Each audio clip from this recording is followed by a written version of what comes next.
안녕하십니까, 홍쌤입니다. 주식보다 기업, 오늘의 강의 시작하도록 하겠습니다. 예, 우리가 지금 전체 외부 환경 안에 산업 생태계 안에 기업의 경영관리, 사업, 투자 재무를 통해서 궁극적으로는 프리캐시 플로우에 이르는 과정들을 설명을 했고, 그러한 것들을 통해서 이전 시간에 다뤘던 것들은 주로 현금 흐름 구조를 통해서 큰 그림, 기업의 상태를 큰 그림을 파악하는 방법들을 설명을 했죠. 즉 탑다운의 접근을 재무상담표와 같은 재무제표, 현금흐름표와 같은 재무제표를 통해서 한번 스케치를 해봤습니다. 자, 이제 구체적으로 들어가서 현금흐름 구조를 분석하기 위해서는 이제 세부 분석이 필요합니다. 즉 재무자료를 놓고 구체적으로 바텀업으로 접근을 해야 되는 노력들이 필요한 거죠. 항상 모든 분석에 있어서는 그렇게 탑다운과 바텀업을 같이 검증하면서 논리의 오류를 점검을 하는데요. 이렇게 기업에 대한 전체적인 큰 그림을 그려서 확인하고, 그러한 큰 그림으로 봤던 부분이 실제 데이터를 가지고 입증이 되는지, 그 데이터는 재무자료일 수도 있고 산업자료일 수도 있고 내지는 다른 보고서 같은 것일 수도 있겠죠. 그래서 그런 것들과 내가 그린 그림이 맞는지, 그래서 논리 일관성이 있다면 내가 생각하는 논리가 적확한 걸로 봐야 되고, 그게 맞지 않는다면 적확하지 않은 걸로 봐야겠죠. 자, 그래서 이제 구체적으로 이제 땅바닥으로 내려가서 그 숫자를 파악하는 방법들을 설명드리도록 하겠습니다. 기본적으로 현금흐름표는 영업활동 현금에서 투자활동 현금, 영업에서 번 돈을 가지고 투자활동에 투입을 하고 남는 자금이 있다면 차입금을 상환하거나 배당금을 지급하고, 모자라는 부족 자금이 있다라면 조달을 해야 되죠. 차입을 통해서. 그게 안 된다 그러면 어쩔 수 없이 이제 마지막 수단으로서 유상증자를 해야겠죠. 그래서 그런 흐름하에서의 모습을 보시겠습니다. 이제 세부적인 분석을 하기 위해서 현금흐름표의 영업활동 현금이라는 것들은 너무 기준이 까다롭기 때문에 그거 밑으로 조금 더 들어가서 그 구성 요소를 좀 나눠 보겠습니다. 여기에서 보면 당기순이익의 비연금 비용을 더해주고 비연금 유입수익을 빼주는 액수를 총 영업활동 현금이라고 합니다. 즉 운전자분 부담을 감안하지 않고 본원적으로 기업이 영업을 통해서 현금이 얼마가 들어와 있느냐 라는 것들을 보는 것이 총 영업활동 현금이라고 볼 수가 있고요. 우리가 익히 알고 있는 에비타가 바로 거의 총 영업활동 현금과 큰 차이가 나지 않습니다. 그렇게 보시면 전반적으로 영업활동 현금은 에비타 빼기 운전자본이다 라고 이해하실 수가 있을 겁니다. 자, 이 총 영업활동 현금이 0보다 작다, 그 얘기는 에비타가 0보다 작다라는 얘기를 하는 것과 같고요. 그 얘기는 뭐냐면 영업을 통해서 할 때마다 돈이 들어오는 게 아니라 지금 돈이 나가고 있다라는 거죠. 이런 걸로 생각해 보시면 되겠습니다. 한 음식점에서 음식을 5,000원씩 팔았어요. 근데 임대료랑 식재료 들어간 거랑 인건비랑 계산해 보니까 사실상은 원재료 들어간 게 6,000원이에요. 원가가 6,000원이에요. 그럼 어떻게 됩니까? 식사 한 그릇 팔 때마다 1,000원씩 손해가 나는 거죠. 그런 것과 같습니다. 앞으로 남고 뒤로 미치는 거죠.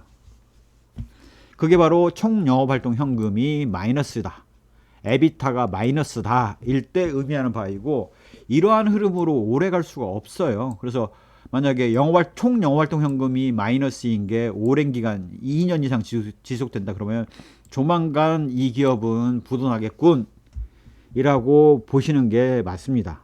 아니라면 그런 기업에 대해서는 세심한 분석이 필요해요. 이 2년의 영업활동 현금 마이너스를 지나고 턴어라운드 할 기업이다라고 봤을 때는 상당한 다른 근거들을 갖고 있어야 되죠. 아니고 외견상 드러나는 모습으로 봐서는 부실할 가능성이 높다라고 보실 수가 있습니다. 바로 총 영업활동 현금, 당기순이익 더하기 비현금 비용 빼기 비현금 수익, 즉 당기순이익에 현금이 나가지 않은 비용은 현금이 안 나갔으니까 더해주고, 현금이 안 들어온 수익은 현금이 안 들었으니까 빼줘서 현금 기준의 영업이익이 바로 총 영업활동 현금이라고 이해를 하시면 될 것 같아요. 자, 그러면 그 다음 레벨은 어떻게 되겠습니까? 당연히 총 영업활동 현금, 즉 에비타는 플러스이고 운전자본을 감안한 영업활동 현금이 마이너스다. 그 얘기는 뭡니까? 영업에서 돈을 소액이나마 벌고 있는데 그게 지금 그 운전자본, 이 워킹 캐피탈, 운전자본에 들어가서 지금 돈이 나가고 있는 상태라는 거지 않습니까? 즉 운전자금 부담이 크다라고 알 수 있고, 외견상 당기순이익을 실현하고 있는데 만성적인 자금 부족 가능성이 존재하는 거고, 그러다 보니까 흑자 도산 가능성이 있는 거죠. 그러면 이런 기업에 대해서 물론 안 할 수 있으면 좋지만 어쩔 수 없이 투자가 된 상황이다. 그러면 뭘 집중 검토해야 되느냐? 바로 이 운전자본이 문제가 있는지 없는지를 보게 되겠죠. 이 운전자본의 증감의 급변동의 원인을 볼 때는 뭘 보겠습니까? 당연히 매출 채권의 증가, 매입 채무의 감소, 재고 자산의 증가가 이 운전자본의 증가의 핵심 원인이죠. 나머지 물론 기타 부분도 있겠지만 그 금액이 클 가능성은 좀 낮고요. 그래서 이런 매출 채권의 증가, 재고 자산의 증가하면 자금 부담이 늘어나는 거죠. 매입 채무의 감소하면 현찰 지급을 해야 되기 때문에 자금 부담이 늘어났다라고 보실 수가 있습니다. 이럴 때 이걸 바라볼 때는 이 NCF가 흑자다 적자다만 보면 안 되고 과연 매출액이 늘었는지 줄었는지, 즉 매출액 대비 비율에 의해서 우리가 거래 조건이 악화됐는지 좋아졌는지를 봤지 않습니까? 그래서 그런 사항들을 동시에 검토를 해야 됩니다. 요거 부분은 제 말이 이해가 안 되셨다면 운전자분 분석 파트에서 이미 상세한 분석을 했기 때문에 그 내용을 보시면 좀 도움이 되실 것 같아요. 자, 그런 수준이 아니면 그 다음에는 적어도 현금 흐름표상의 영업활동 현금이 일단은 플러스인 상태입니다. 어찌됐든 운전자본을 부담하고도 돈을 벌고 있다라는 얘기예요. 당연히 이런 기업이 이렇게 흑자가 된 이유는 뭘 거냐라고 보면 매출액이 늘었거나 아니면 원가가 감소해서 에비타가 늘었거나 아니면 신규 투자를 해서 그거에 대한 성과로 인해서 수익이 창출됐거나 이런 경우라고 보실 수가 있겠죠. 그래서 그런 것들의 여부를 봐야 됩니다. 그 다음에 이 영업활동 현금의 절대 규모가 얼마인지가 대단히 중요하다고 말씀드렸죠. 그래서 아마 이제껏 제 강의를 보셨다면 의외로 재무 비율을 다루지 않고 있는 것들을 잘 보셨을 거예요. 재무 비율은 기업의 상태를 파악하기 위한 보조 수단이지 본질은 어찌됐든 영업에서 얼마를 벌고 있느냐, 그 금액 규모가 얼마냐예요. 이렇게 우리가 통상 업에서는 그런 얘기를 합니다. 참깨가 1000번 굴러서 간 거리와 호박이 한 번 구른 거리하고 어느 게 더 많냐, 즉 몇 회 돌았냐, 몇 번 돌렸냐가 중요한 게 아니라 좌우간 한 해 동안 그래서 얼마 벌었는데 절대 이 금액 규모가 얼마냐라는 것이 중요하다는 얘기를 하는 겁니다. 영업이익률이 아무리 높으면 뭐합니까? 다 해봐야 10원 버는 거면, 뭐 100만원 버는 거면, 영업이익률이 1%가 됐다고 한들 1천억씩 벌면 그게 무슨 문제가 되겠습니까? 돈을 많이 버는 게 중요한 거죠. 그래서 그렇게 이해를 하시면 될 것 같아요. 이렇게 영업활동을 분석하는 스킴들을 이렇게 보여드렸는데요. 그러면 투자활동의 경우는 이미 우리가 투자 내역을 검토하는 스킴들을 설명을 드렸죠. 그거에 대한 좀 재반복이라고 보시면 되겠습니다. 유무형 자산 투자가 이루어졌을 텐데 과연 투자가 적정한지, 여기 투자활동과 재무활동은 투자 재무활동에서 우리가 분석했던 내용하고 거의 같습니다. 유무형 자산 투자가 이루어졌다면 그게 적정한지, 과연 이 기업이 성장형을 위한 신규 투자를 집행하고 있는지 아니고 성장형을 투자를 집행하지 못해서 성장이 둔화가 돼 있는지, 자본직 지출 규모 정도만 투자를 하고 있어서 이 회사는 정체될 수밖에 없는 회사인지 이런 것들을 감안을 해야 되고요. 그거 외에 투자자산 투자가 있을 텐데 그 투자자산 내역이 사업상 지분을 위한 투자, 즉 인바운드, 아웃바운드의 안정성을 위한 투자를 한 건지 아니면 해외 생산 공장이나 판매법인에 투자를 한 건지 내지는 관련 계열사 지원을 한 건지 관련이 없는 계열사에 말 그대로 현금 지원을 한 건지를 구분해 보셔야 되는 거죠. 요거는 그때 그 투자 활동 부분에서 자세히 설명을 드렸기 때문에 여기 이 정도만 설명을 드리겠습니다. 그다음에 투기성 투자를 했는지 아니면 부실 자산이 그냥 가치가 있는 것처럼 잡혀서 투자 자산이 높게 나타나고 있는지도 추가적으로 검토해야 될 내용입니다. 그래서 이런 부분은 결국 연결감사보고서상의 주석상의 세부 내역들을 보실 수밖에 없어요. 계열사도 관련 계열사인지 아닌지를 봐야 되는데 그런 부분은 계열사 간 거래에 매출 매입, 채권 채무를 통해서 우리가 파악할 수 있다라고 말씀을 드렸었죠. 그래서 그런 것들을 잘 보셔야 됩니다. 재무활동은 이렇게 영업활동에서 필요한 자금, 번 돈을 투자 활동에 사용하고 남는 자금은 차입금을 갚고 모자라는 자금은 차입 조달을 하고 오지 않습니까? 그래서 재무활동 관련돼서 차입금의 구조라든가 어느 자금을 먼저 조달하는지를 투자 재무 활동에서 상세히 설명을 드렸었죠. 그 부분의 반복이라고 보시면 됩니다. 적어도 이 영업활동 현금이 유동성 장기 차입금 수준은 넘어야지 은행들 입장에서는 편안한 느낌을 가지고 차환을 해줄 수가 있는 거죠. 단기성 차입금을 넘는다는 얘기는 한 해 동안 이 회사가 단기 유동성을 확보하고 있어서 유동성 위기에 빠질 확률이 상당히 낮다라는 것들을 우리가 알 수 있습니다. 물론 금융위기가 왔을 때는 이전 유동성 분석에서 다뤘던 것처럼 상세한 분석했던 결과를 기반으로 해야 되죠. 또한 우발채무 점검이 필요합니다. 단기성 차입금, 즉 현재 발생한 차입금에 대해서 갚는 건 문제가 없지만 우발 채무가 현실화가 될 건지 아닌지는 연결감사보고서의 주석사항에 우발 채무 및 약정사항의 내용들을 살펴봐야 되지 않겠습니까? 그래서 그런 내용들의 부담 여부를 좀 살펴보셔야 됩니다. 결국 투자활동에 들어가는 돈의 부족자금은 차입금을 조달을 하거나 차입 조달이 안 된다. 그러면 어쩔 수 없이 부채를 쓰거나 그러고도 안 되면 유상증자를 받을 수밖에 없겠죠. 그래서 이런 부분들이 반영된 결과가 재무활동의 그 현금 흐름의 추이를 나타냅니다. 다만 조심하셔야 될 게 우량기업의 경우는 아직까지는 우량기업이 유상증자라는 걸 통해서 자금 조달하는 경우를 못 봤어요. 왜? 지분이 희석되면서 주주들의 그 주가가 떨어지는데 그거를 당장 최대 주주부터 손해를 보지 않습니까? 당장 최대 주주부터 손해를 보는데 이거를 허용할 수 있는 주주가 몇이나 되겠습니까? 여유가 없어서 이거 아니면 죽는 상황이다. 그럼 어쩔 수 없이 전액을 잃는 것보다는 유상증자를 하는 게 낫기 때문에 하는 거죠. 그런 경우 주로 쓰는 게 바로 삼자배정 유상증자라고 말씀을 드렸지 않습니까? 그렇기 때문에 유상증자를 했다라는 사실이 대부분의 경우 좋은 시그널이었던 경우가 거의 없다라고 말씀드릴 수가 있겠습니다. 자, 큰 틀에 이제 분석하는 기준을 보셨는데요. 의외로 많은 것들을 봐야 되죠.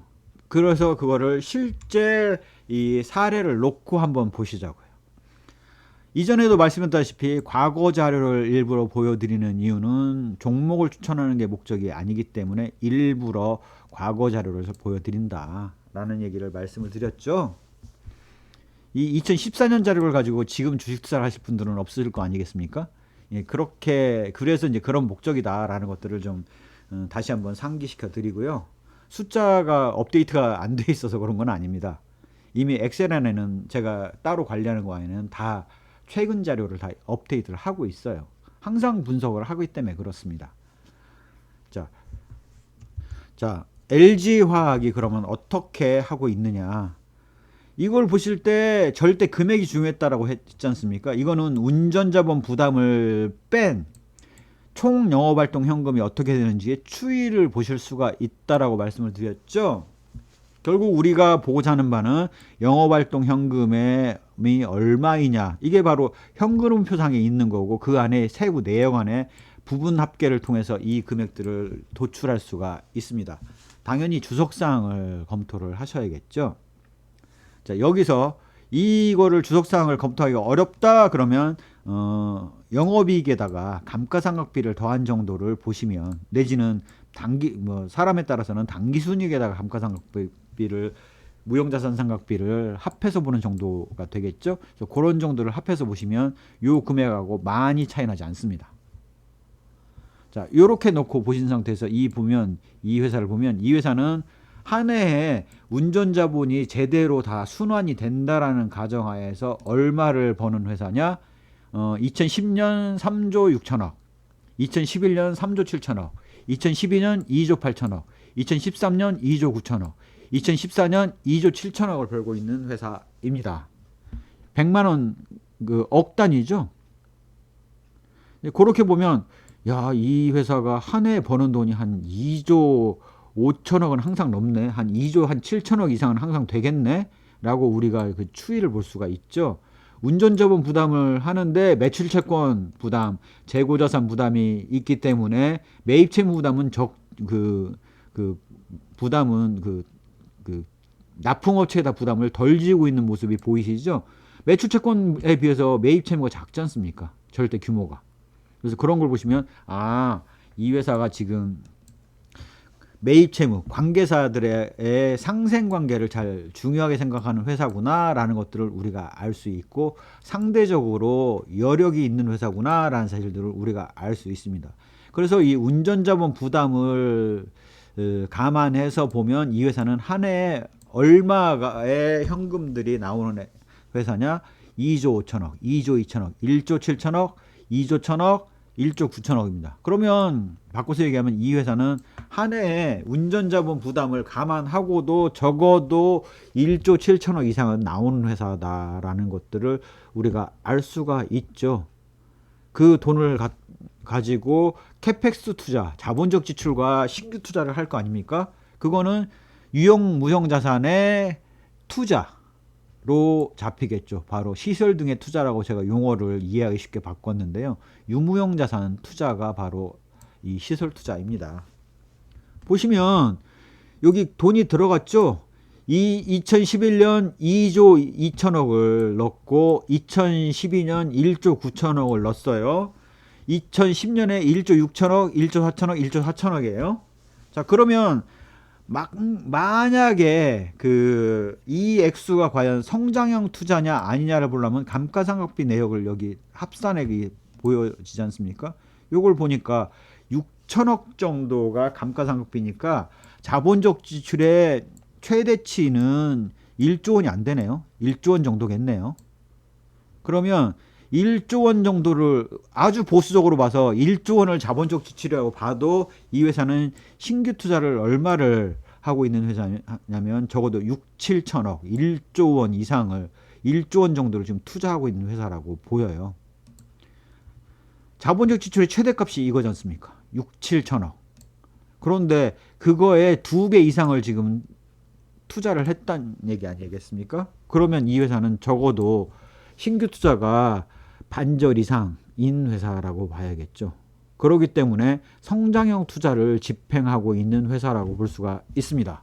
더군다나 시설 투자에 2조 2천억, 1조 9천억이 훨씬 더 많은 액수를 투자를 했죠. 영업에서 번 돈 모아다가 어딘가에 설비 투자를 했겠구나 라는 사실들을 알 수 있습니다. 자, 그래? 이거 보니 우리 부문별 영업손익의 매출 발생학을 보니 여기 전지사업 있던데 전지사업 쪽에 투자를 했겠네 라고 유추를 하죠. 물론 사실 확인을 어떻게 하느냐? 바로 연역에서 합니다.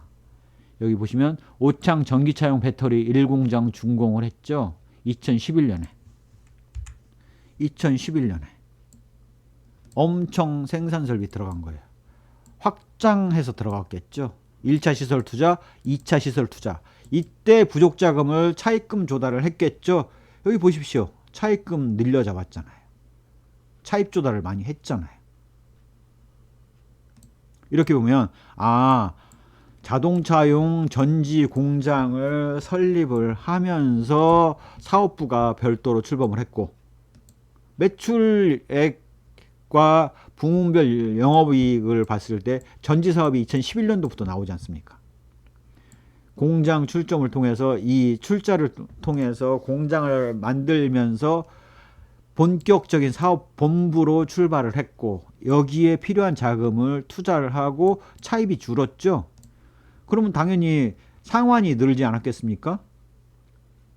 차입금 상환하면서 또 여기 2014년에 이제 자동차 공장 완료되고 나서 영업 활동 현금 들어온 거 가지고 차입금 상환에 들어가고 있다라는 것들이 이렇게 보이시죠. 투자 집행, 차입 조달, 그다음에 상환, 이거에 그 시차를 두고 나타나는 현상이 있지 않습니까? 제가 우량 기업이 설비 투자를 하는 방법에 대해서 설명드렸죠. 3개년 정도의 영업활동 현금을 모으고 1차 영업활동을 써서 투자를 집행을 하고 2차 부족자금을 차입 조달을 해서 쓰고, 그 다음에 그 공장이 3개년째에 정상화돼서 영업활동 현금 만기돌이하는 시점에, 차입금이 만기돌이하는 시점에 차입금 상환에 들어간다라는 사실들을 알 수가 있겠죠. 자, 그러면 보지 않아도 여기 집중 투자를 했으니까 1년차 1년차 투자인 2011년보다는 2년 차인 2012년에 자금 흐름에 어려움이 더 있었겠죠. 그래서 보시면 여기 운전 자본에 땡겨 왔지 않습니까? 땡겨 왔어요. 확 줄었잖아요. 그 다음에 이제 그 운전 자본 땡겼던 거를 지급을 했지 않습니까? 기업이 그렇게 행동할 수밖에 없고, 이게 가능한 얘기는 장기 안정적인 관계를 유지해 왔다는 거예요. 매출 채권, 매입 채무, 재고 자산에 있어서 그렇습니다. 그런 식의 흐름을 보시면 이렇게 현금 흐름 구조를 봐도 정말 그렇겠군이라는 생각이 드실 거고, 자, 이때는 전지가 좀 덜 했었죠. 그래서 이쪽 부분은 석유화학 부문의 시황에 따라서 올라갔을 거라는 사실들을 알 수 있고요. 여기 2012년에 전지 공장이 완료가 됐지 않습니까? 여기 연역에서 증거를 보여드렸잖아요. 이 이후에는 영업활동 현금이 늘었죠.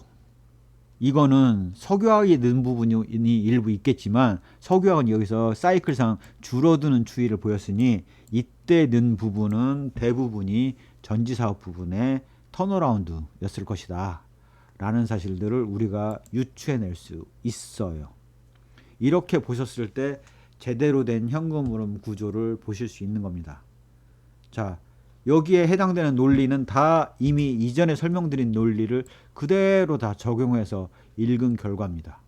이거를 제대로 읽고 사실 확인을 위해서는 기업에서 공개하고 있는 연역 자료를 우리가 확인해서 본 거예요. 자, 그래서 이 연역 안에서 우리가 뭘 볼 수 있냐? 과연 2차 전지에 대한 업력이 어떻게 될까? 라고 보시면 여기 쫙 보시면 여기 정보전자 소재 종합 오창 테크노파크 기공이죠. 맨 처음에는 전지사업 부분이 따로 없었죠. 그러니까 아마 정보전자 소재 쪽에 부분으로 들어가 있었을 거예요. 이때 주로 만들었던 거는 주로 휴대폰과 노트북용 배터리였을 거라는 것들을 유추해서 알 수 있습니다. 자, 2003년 보시면 각형 전지 6785기, 원통형 전지 2호기, 편광판 3호기 생산 라인을 확충을 했죠. 각형 전지 당연히 과거에는 파우치형이 아니라 LG 화학도 각형 전지를 만들었어요. 6785기 증설을 했죠. 그 얘기는 이때 2002년에 1, 2, 3, 4, 5호기를 설립을 했단 얘기죠. 2002년도부터 전지를 투자를 해왔고요. 원통형 전지 2호기예요. 1호기 했고 2호기. 이게 다 어디 들어갔습니까? 주로 테슬라 쪽으로 납품이 되죠, 나중에. 그 다음에 테슬라와의 것들을 하면서 여기 나중에 보시면 원통형 전지 증설 300만 셀 월 했지 않습니까? 테슬라 납품 시작한 거예요. 그 다음에 계속 증설했고 여기 보시면 여기 오창 전기차용 배터리 공장 1공장 준공이니까 2011년에 전기차용 배터리 납품하는 부분들을 공장을 만들면서 이제 자동차용 배터리 공장이 만들어지면서 본격화됐죠. 규모도 크고. 그래서 2011년에 사업부를 따로 별도로 분리해낸 거예요. 즉 전지 사업만 전용을 하라는 거죠. 자, 언제부터 했다? 2002년도부터. 휴대폰이나 노트북용 하다가 자동차용 전지에 넣을 수 있는 각형 원통형을 만들었고 본격화돼서 사업화되면서 나온 게 바로 2011년도에 사업부를 만들었다. 그러면 2011년에 전기차 매출은 1년분이 아니라 4월부터 나온 거니까 약 8개월분이겠죠. 8개월분의 매출이 그렇게 발생을 했고 2012년에는 본격화됐죠. 그래서 영업활동에 따른 증가 내역 이런 부분들은 당연히 전지사업 부분의 영업활동 현금의 증가일 것이다 라고 해서 엄청나게 키우고 있죠. 2011년 1차 배터리 공장 전기차용 배터리 공장 설립을 했고 2012년에 확장을 해서 들어갔죠. 내역들이 그렇게 나옵니다. 그 결과가 바로 2013년에 영업활동 현금의 증가로 나타났고 일부 침체도 있었지만 현재의 모습이 되고 있다라는 것들을 알 수 있습니다.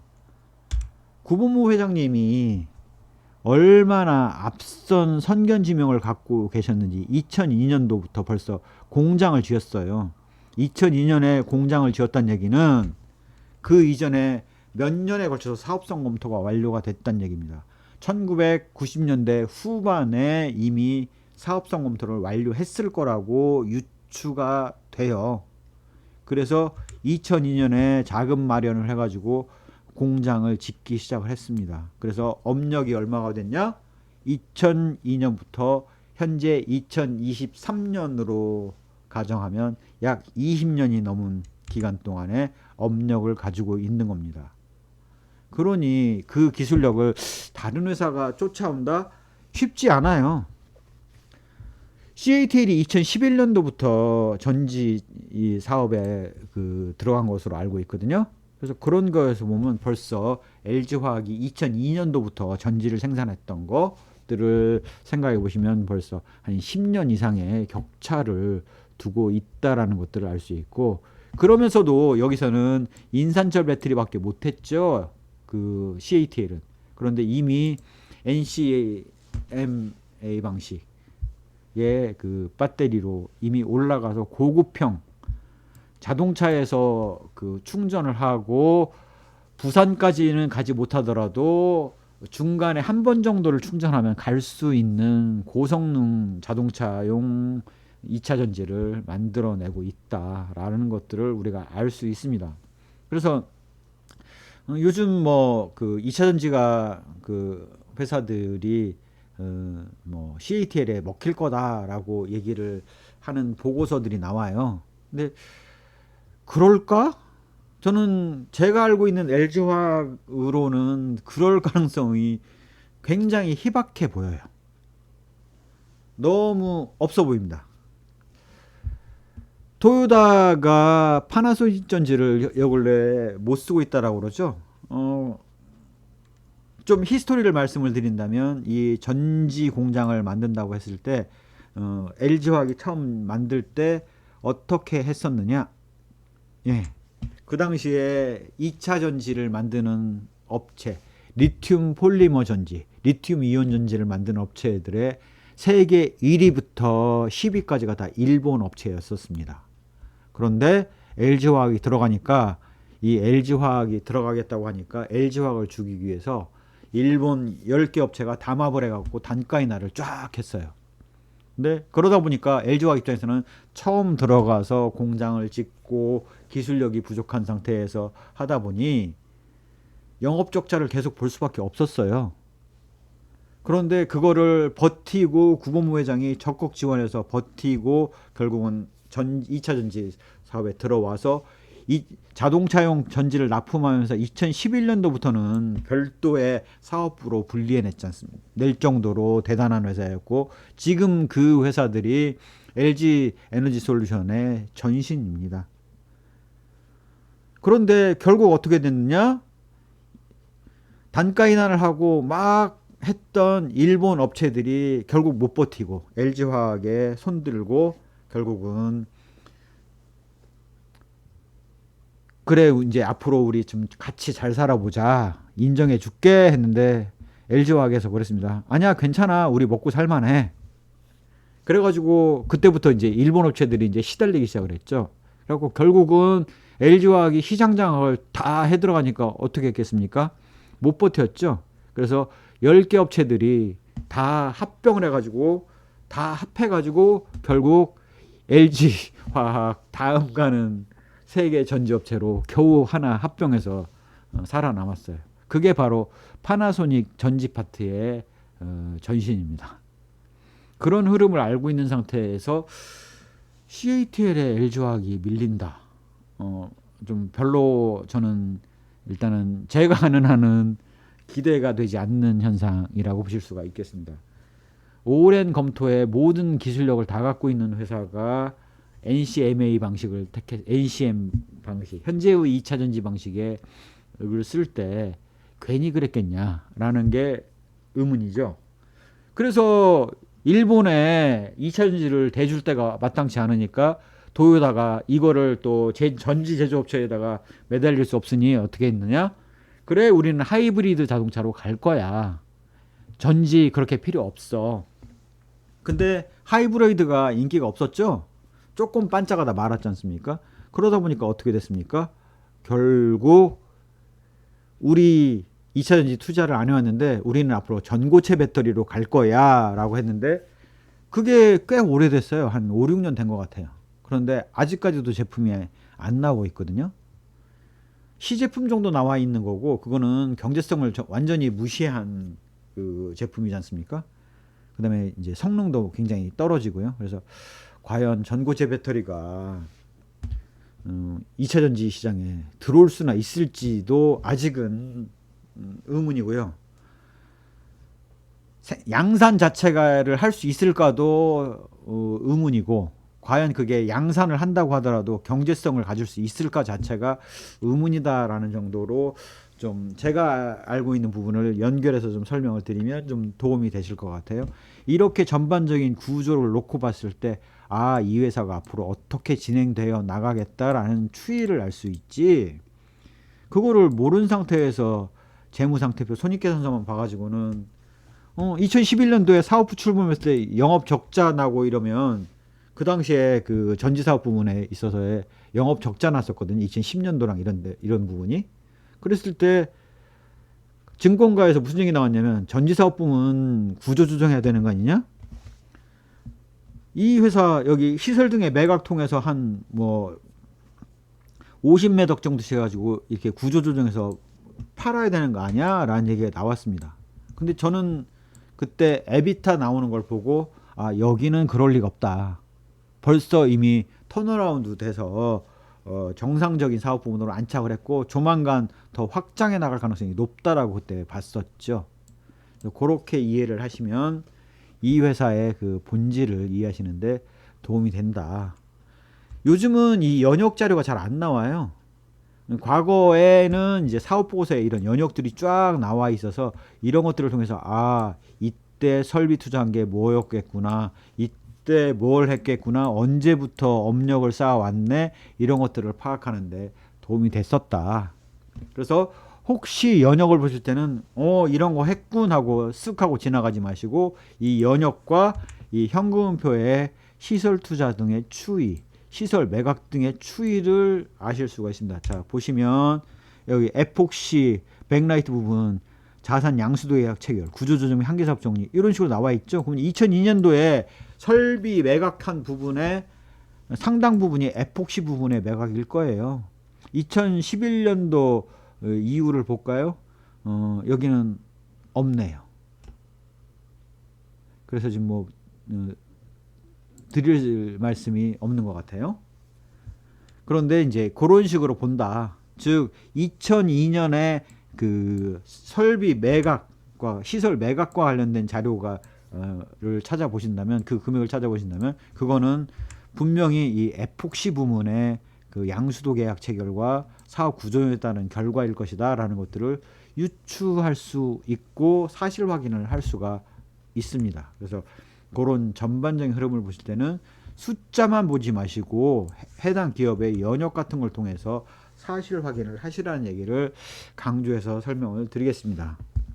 예, 현금흐름 분석 전체 그림을 보고 이렇게 세부 내역을 검토해서 보시면 알 수 있는 것들이 많아지고, 아, 이 기업이 어떠한 의사결정을 내려왔구나 라는 사실들을 알 수 있습니다. 그래서 그런 것들을 보셨을 때 LG화학에 대한 믿음이 아마 많이 높아지실 수 있으리라고 생각을 합니다. 본인들이 투자하고 있는 주식에 있어서 이런 흐름을 한번 살펴보시기 바라요. 현금 흐름 구조를 파악해서 이렇게 본다라는 것들은 숫자로 얼마 이게 아닙니다. 이 기업은 어떤 행동을 보여왔고 그 행동은 많이 바뀌지 않습니다. 그게 성공한 모델일 경우에는 더더욱 더 바꿀 이유가 없게 되는 거죠. 그래서 그런 부분들을 살펴보시면, 그런 부분들의 의미를 읽어보셨을 때 과연 내가 들고 있는 주식이 정말로 투자할 만한 주식인지 아닌지를 한번 파악해 보시면 도움이 많이 되실 것 같아요. 예, 제 강의가 도움이 되셨다면 구독, 좋아요, 알림 설정 부탁드리겠습니다. 감사합니다.